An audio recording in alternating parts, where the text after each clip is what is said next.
Are you curious about where the real estate market is headed in 2024?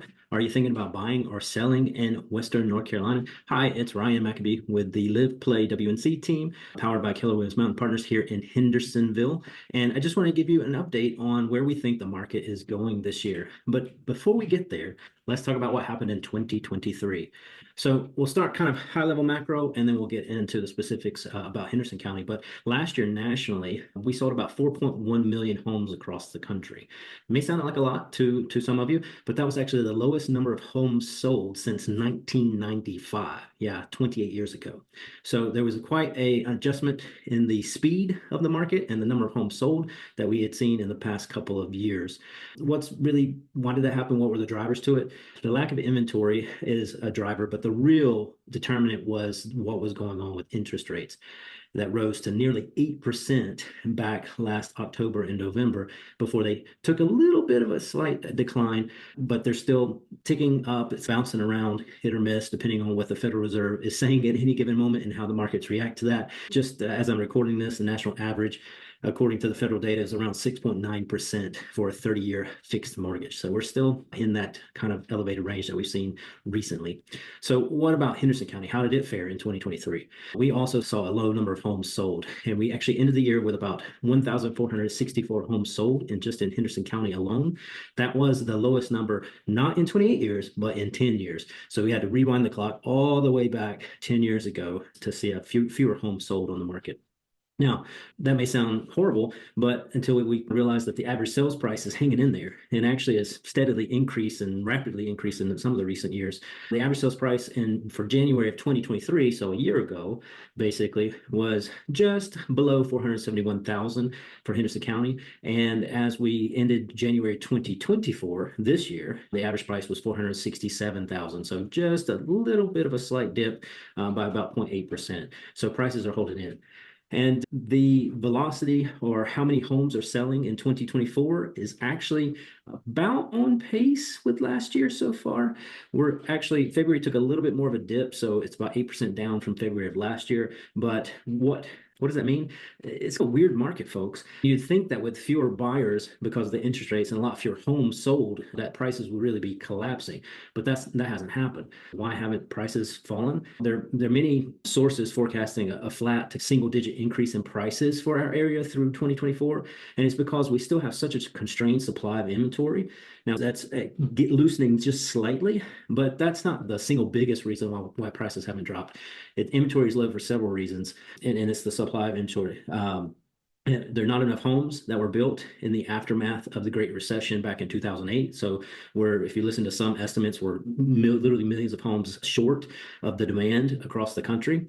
The millennial generation is also in that kind of primary home formation stage. And what that means is that, and I was kind of surprised to this, it's actually a larger generation than the baby boomers.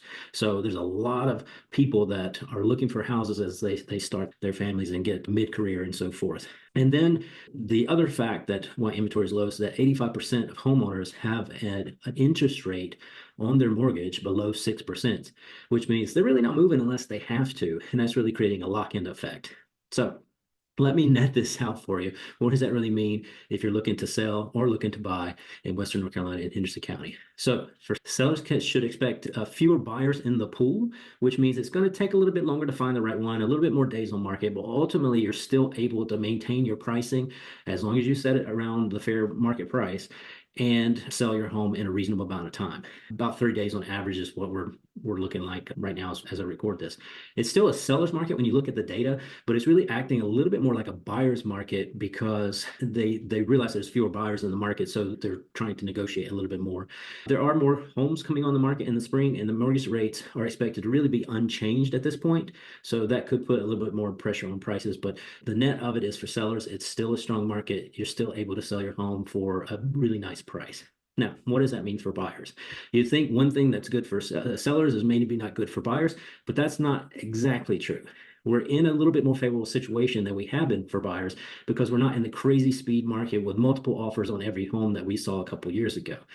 Now, you still have to contend with interest rates, but there's you're in a better position to negotiate the purchase price, negotiate repairs, that sort of stuff.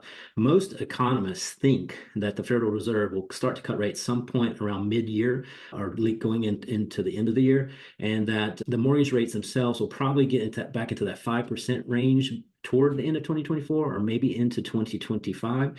Just depends on what happens with the Federal Reserve. So what that means for buyers is that you can marry the house, find the one that you really like, but you're going to ultimately date the interest rate because you're going to want to refinance if and when the mortgage rates start to go down significantly over the next 12 months, more than likely, based on what most economists are saying.